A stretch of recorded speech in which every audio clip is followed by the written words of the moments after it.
High everyone welcome back to my channel লনতন্ত্ৰ বন্ধু বান্ধবীসকল আজি আছিলে আসাম স্পেশাল টেট আৰু স্পেশাল টেটত কি ধৰণৰ কোৱেশ্যন পেপাৰ আহিলে আজি আমি ডিছকাশ্যন কৰিম ফাৰ্ষ্ট অফ অল আমি পেপাৰ 2 যিটো আপাৰ প্ৰাইমেৰীৰ কাৰণে আছিলে সেইটো আমি ডিছকাশ্যন কৰিম আৰু ইয়াৰ পাছত আমি লোৱাৰ প্ৰাইমেৰীৰ কোৱেশ্যন পেপাৰটো আমি আলোচনা কৰিম চ' এইখন হয় আপাৰ প্ৰাইমেৰীৰ কোৱেশ্যন পেপাৰ একদম সিমিলাৰলি চিটেটৰ নিচিনাই কোৱেশ্যন পেপাৰ আহিছে য'ত চাইল্ড ডেভেলপমেণ্ট পেডাগজি 1 to 30টা কোৱেশ্যন দিছে মেথামেটিকৰ 30টা কোৱেশ্যন দিছে ছ'চিয়েল ছায়েন্সৰ 30টা কোৱেশ্যন দিছে আৰু ইয়াত কৈ দিছে পেপাৰ মানে পাৰ্ট 2 আৰু পাৰ্ট 3ৰ মাজত যিকোনো এটা এটেম্প কৰিবৰ কাৰণে মানে যিসকলে সায়েন্সৰ পেপাৰ এটেম্প কৰিব যিসকলে ছ'চিয়েলৰ পেপাৰ এটেম্প কৰিব ইয়াৰ পাছত লেংগুৱেজ 2 আৰু লেংগুৱেজ 1 দুটা লেংগুৱেজ আছে আৰু বড়ো গাৰো মণিপুৰী আৰু আমাৰ এই মানে এই গোটেইকেইটা লেংগুৱেজৰ কুৱেশ্যন আছিলে তো বলক এতিয়া আমি প্ৰথমত চাইল্ড ডেভেলপমেণ্ট পেডাগজি যিটো ফাৰ্ষ্ট আছে এইটো আমি চাই লওঁ তো পাৰ্ট 1 চাইল্ড ডেভেলপমেণ্ট পেডাগজি তো প্ৰথম কুৱেশ্যনটো হৈছে which of the following statement are correct কোনকেইটা ষ্টেটমেণ্ট কাৰেক্ট হয় ইয়াত দিছে growth refers to increase in body dimension 2 number দিছে development is confirm to qualitative changes তাৰপিছতে growth can occur without development তাৰপিছতে development is a part of growth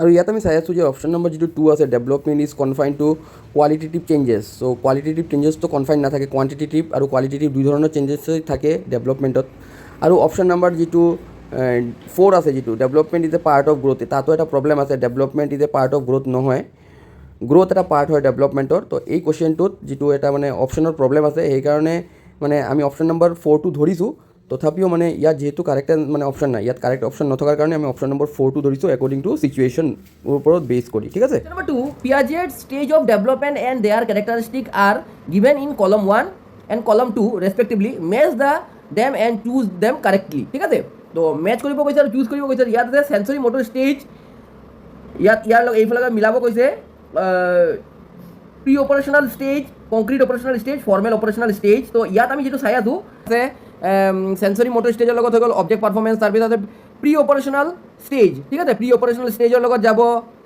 symbolic thinking তাৰপিছত concrete operational ষ্টেজৰ লগত যাব logical thinking তাৰপৰা formal operational ষ্টেজৰ লগত abstract thinking তো ইয়াৰ পৰা আমি গম পাইছোঁ যে option number B is correct ঠিক আছে Question number 3 trust versus mistrust is a characteristic of which age range as per Erikson theory of psychosocial development বহুত ইজি কুৱেশ্যন হয় এৰিকছনৰ মতে ট্ৰাষ্ট ভাৰ্চেছ মিষ্ট্ৰাষ্ট যিটো আছিলে এইটো কোনটো এজৰ হয় তো ইয়াত ডাইৰেক্টলি আমি ক'ব পাৰিছোঁ যে 0 to 18 month 3 to 6 বা 18 to 3 years 6 to 12 তো ডাইৰেক্টলি ইয়াত দেখিছোঁ যে আমি 0 to 18 month এইটো ফাৰ্ষ্ট ষ্টেজ আছিলে ট্ৰাষ্ট ভাৰ্চেছ মিষ্ট্ৰাষ্ট তো 0ৰ পৰা 1.5 বছৰৰ বাচ্চাৰ এই ষ্টেজত থাকে Question number 4 if a child has a mental age of 5 year and chronological age of 4 year then what will be the IQ of the child both easy question IQ find করার formula the direct IQ equals to mental age by chronological age into 100 যদি এই ম্যাথটোক আমি directly যদি ইয়াত ফলো কৰোঁ তো mental as কিমান হয় তাৰ মেণ্টেল এজ হয় 5 ক্ৰনলজিকেল এজ হয় তাৰ 4 into 100 তো ডাইৰেক্টলি ইয়াত 25 গৈছে 125 ঠিক আছে তো option number D question number 5 which is the most critical period of acquisition and development of language acquisition আৰু ডেভেলপমেণ্টৰ লেংগুৱেজৰ আটাইতকৈ ক্ৰুচিয়েল এজ কোনটো হয় ঠিক আছে শিশুৰ ভাষা আয়ত্তকৰণ আৰু বিকাশৰ বাবে কোনটো সময় আটাইতকৈ বেছি গুৰুত্বপূৰ্ণ হৈছে prenatal period later childhood early childhood the adolescent তো ইয়াৰ এনচাৰ আৰ্লি চাইল্ডহুড হ'ব লেংগুৱেজৰ মোষ্টলি ডেভেলপ আৰ্লি চাইল্ডহুড পিৰিয়ডতেই হয় প্ৰাক বাল্যকাল Question number 6 child learning to behave in a classroom by following teacher's instruction is a characteristic of teacher যি ধৰণৰ instruction দিছে তাৰ ওপৰত বেছ কৰি তাৰ কি হৈছে বিহেভিয়াৰটো চেঞ্জ হৈছে ক্লাছত যি ধৰণৰ সি বিহেভ কৰে তো এডাল্ট ছ'চিয়েলাইজেশ্যন এইটো নহ'ব তাৰপিছত আছে এণ্টিচিপেটৰী ছ'চিয়েলাইজেশ্যন নহ'ব প্ৰাইমেৰী ছ'চিয়েলাইজেশ্যন নহ'ব ছেকেণ্ডাৰী ছ'চিয়েলাইজেশ্যন ঠিক আছে প্ৰাইমাৰী ছ'চিয়েলাইজেশ্যনত কোন থাকে primary family is the primary socialization আৰু ইয়াৰ পাছত যিসকলে থাকিব সকলোৱে কি হ'ব তাৰ ছেকেণ্ডাৰী ছ'চিয়েলাইজেশ্যন এজেণ্ট হয় question number 7 match the element of column 1 with কলম 2 কলম 1ৰ লগত কলম 2 মিলাব কৈছে তো ইয়াত দিছে J act 2015 POCSO act 2012 RTE act 2009 আৰু CPCR এক্ট তো ইয়াত আমি সকলোৱে জানো যে পক্সকোৰ যিটো এক্ট এইটো কিহৰ লগত জড়িত এইটো protection of children with sexual abuse and exploitation ঠিক আছে তো এইটো বি বহিব ইয়াত ঠিক আছে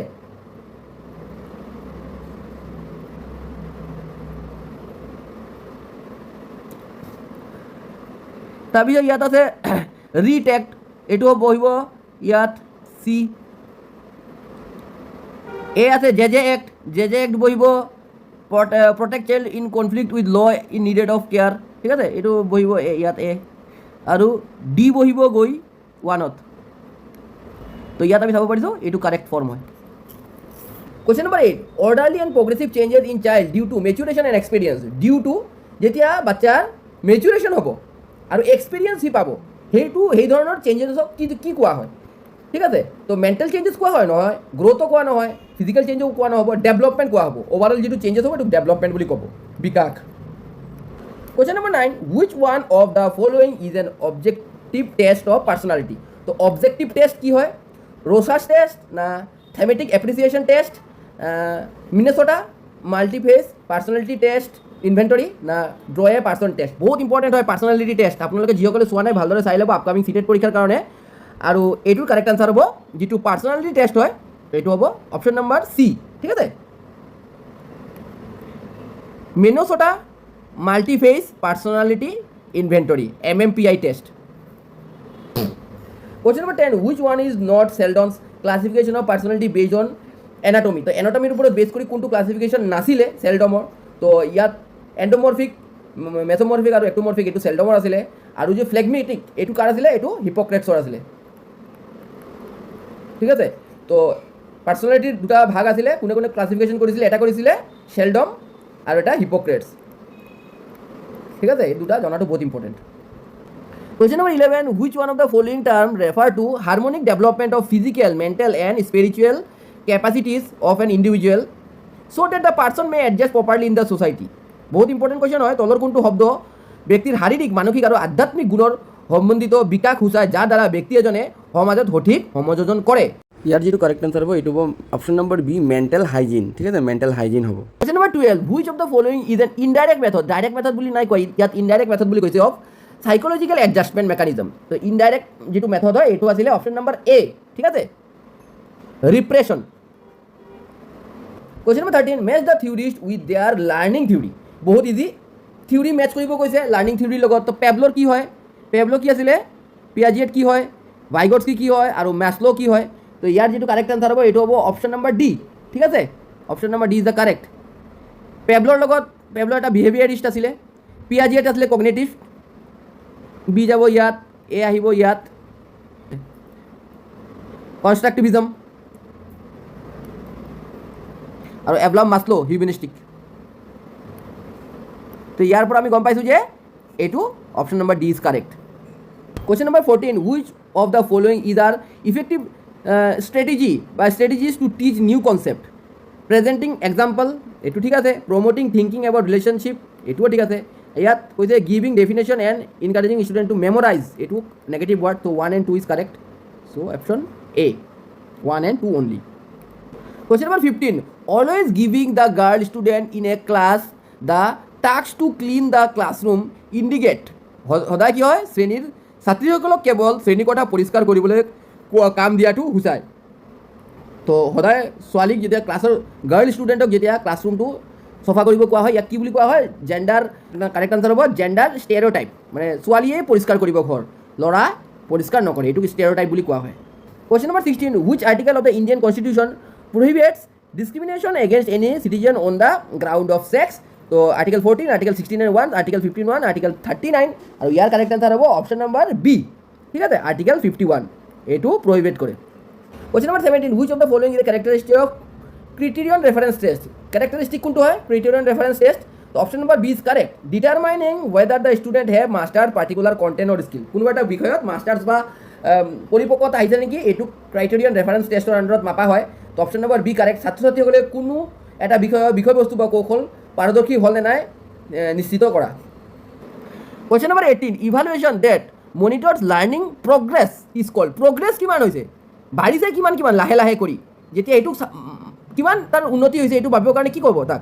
প্লেচমেণ্ট ইভালুৱেশ্যন, ফৰ্মেটিভ, ডায়গনষ্টিক না চামাৰেটিভ? তো ফৰ্মেটিভ এছেছমেণ্ট বুলি ক'ব। মাজে মাজে যিটো ফৰ্মেটিভ মানে এছেছমেণ্ট কৰা হয় তাক ফৰ্মেটিভ এছেছমেণ্ট বুলি কোৱা হয়, ঠিক আছে, গঠনীয় মূল্যায়ন।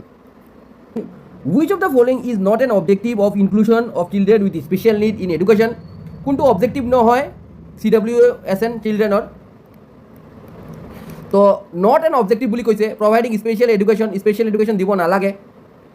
এনশিওৰিং equal access to equality learning এইটোতো কাৰেক্ট হয়। Fostering social integration and acceptance এইটো কাৰেক্ট। প্ৰমোটিং হলিষ্টিক ডেভেলপমেণ্ট এইটো correct. Option number A is correct. এইটো দৰকাৰ নাই, স্পেচিয়েল এডুকেশ্যন দৰকাৰ নাই। কুৱেশ্যন নম্বৰ 20 ইয়াত কৈছে which of the following teaching strategy may be adopted for socio' economical disadvantage group. যিসকল বাচ্চা ছ'চিঅ' ইকনমিকেল ডিছএডভান্টেজ গ্ৰুপৰ পৰা আহে তেওঁলোকৰ কাৰণে টিচিং ষ্ট্ৰেটেজি কি হ'ব লাগে? ইউজ অফ মাদাৰ টাং এইটো কাৰেক্ট আছে। ডিফাৰেঞ্চিয়েটেড ইনষ্ট্ৰাকশ্যন এইটোও correct. Positive reinforcement and emotional support. Differentiated instruction কিয় কৈছে? কাৰণ কি তেওঁলোক অলৰেডি এটা ডিছএডভান্টেজ গ্ৰুপৰ পৰা আছে। তেওঁলোকৰ মাজত কোনোবা ক্লাছ 1 নপঢ়িব পাৰে, ক্লাছ 2 নপঢ়িব পাৰে, সেইকাৰণে তেওঁলোকৰ কাৰণে এটা ডিফাৰেঞ্চিয়েটেড ইনষ্ট্ৰাকশ্যন দিব কৈছে। ইয়াত কিন্তু ইনক্লুজনৰ যিটো কনচেপ্ট আছে ইয়াত কিন্তু এইটো ফ'ল' নহ'ব। ইয়াৰ পৰা আছে মডেলিং। তো এই মডেলিংটো কি হয়? বহুতে ভাবিব মডেলিংটো ইয়াত ইনক্লুড নহ'ব। মডেলিং মিনছ তেওঁলোকৰ যিটো বিহেভিয়াৰ আছে এই বিহেভিয়াৰটোক মডেলিং কৰি চেঞ্জ কৰা। তেওঁলোকে তেওঁলোকৰ বিহেভিয়াৰতো বহুত প্ৰব্লেম থাকিব। সেই বিহেভিয়াৰেল ডেভেলপমেণ্ট কৰিবৰ কাৰণে মডেলিং কৰিব লাগিব। তেওঁলোকৰ বিহেভিয়াৰটোক মডেলিং কৰি চেঞ্জ কৰিব লাগিব। এই ক্ষেত্ৰত অপশ্যন 1, 2, 3, 4 কাৰেক্ট হ'ব। Question number 21 diagnosing student need and understanding is an activity of which of the following phase of teaching. ঠিক আছে, ইয়াত কৈছে যে ছাত্ৰ ছাত্ৰীক প্ৰয়োজনবোৰ বাছি লোৱা আৰু বুজি পোৱাটো শিক্ষাদানৰ কোনটো পৰ্যায়ৰ কাম? তো pre active, interactive, post active, all of the above.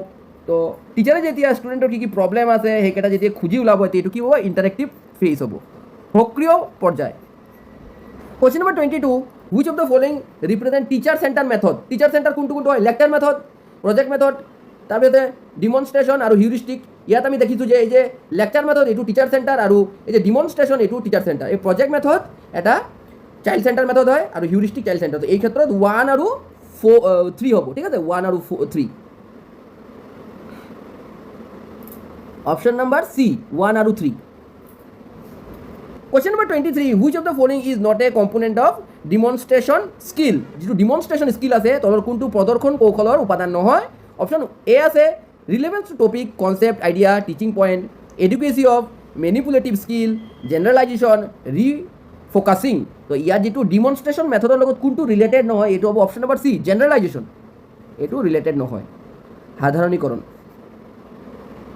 Question number 24 what is the role of a teacher in a child center classroom.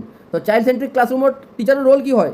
Information provider নহ'ব, পেচিভ অবজাৰ্ভাৰ নহ'ব, ফেচিলিটেটৰ অফ লাৰ্ণিং। এইটোৱে হ'ব correct. Question number 25 a teacher in a classroom observed that some students learned best by seeing, some other by hearing and some other by doing. The teacher is recognizing difference in তো কি ধৰণৰ difference তেওঁ চাই আছে? কিছুমানে চাই বুজিব পাৰে, শিকিব পাৰে, কিছুমানে কৰি বুজিব পাৰে, কিছুমানে শুনি বুজিব পাৰে। তো এই ক্ষেত্ৰত টিচাৰে কিটো চাইছে? ইণ্টেলিজেন্সি না লাৰ্ণিং ষ্টাইলছ, এপ্টিটিউড না স্কিলছ? তো এই হ'ব লাৰ্ণিং ষ্টাইল। এইটো কিহৰ লগত জড়িত? এইটো হ'ব ইণ্ডিভিজুৱেল ডিফাৰেঞ্চৰ লগত জড়িত। বেলেগ বেলেগ বাচ্চা বেলেগ বেলেগ ধৰণৰ শিকে। Question number 26 two opposite desires present in an individual at the same time is called. দুই ধৰণৰ যেতিয়া ডিজায়াৰ থাকিব এটা বাচ্চাৰ ভিতৰত, এজন ব্যক্তিৰ মাজত একে সময়ত দুটা বিপৰীতধৰ্মী আকাংক্ষাক কোৱা হয় কনফ্লিক্ট, এংজাইটি, ফ্ৰাষ্ট্ৰেশ্যন, প্ৰেছাৰ। তো ইয়াৰ যিটো কাৰেক্ট যিটো অপশ্যন হ'ব এইটো হ'ব অপশ্যন নম্বৰ এ কনফ্লিক্ট। দুই ধৰণৰ আইডেণ্টিটি তাৰ ভিতৰত আছে। ঠিক আছে, এইটো কনফ্লিক্ট বুলি ক'ব। Question number 27 which of the following question promotes critical thinking. কোন ধৰণৰ কুৱেশ্যনে ক্ৰিটিকেল থিংকিং প্ৰমোট কৰিব? চ' ইয়াৰ কাৰেক্ট আনচাৰ হ'ব option number D what can be the best way to protect environment. এইটো হ'ব correct answer. Number 28 going from general principle to specific situation is reflective thinking, deductive thinking, inductive thinking the logical thinking. যেতিয়া teaching যিটো principle আছে বা মেক্সিম যিটো আছে এইটো general two specific যেতিয়া হ'ব। ঠিক আছে, জেনেৰেলৰ পৰা যেতিয়া স্পেচিফিক হ'ব তাক কি বুলি কোৱা হয়? তাক ডিডাক্টিভ থিংকিং বুলি কোৱা হয়। ইণ্ডাক্টিভ নহয়, ডিডাক্টিভ থিংকিং বুলি কোৱা হ'ব। Question number 29 due to intellectual readiness of sensation, reasoning, inference extra in children logical analysis of any phenomenon is possible. In which of the following stage of development is this found?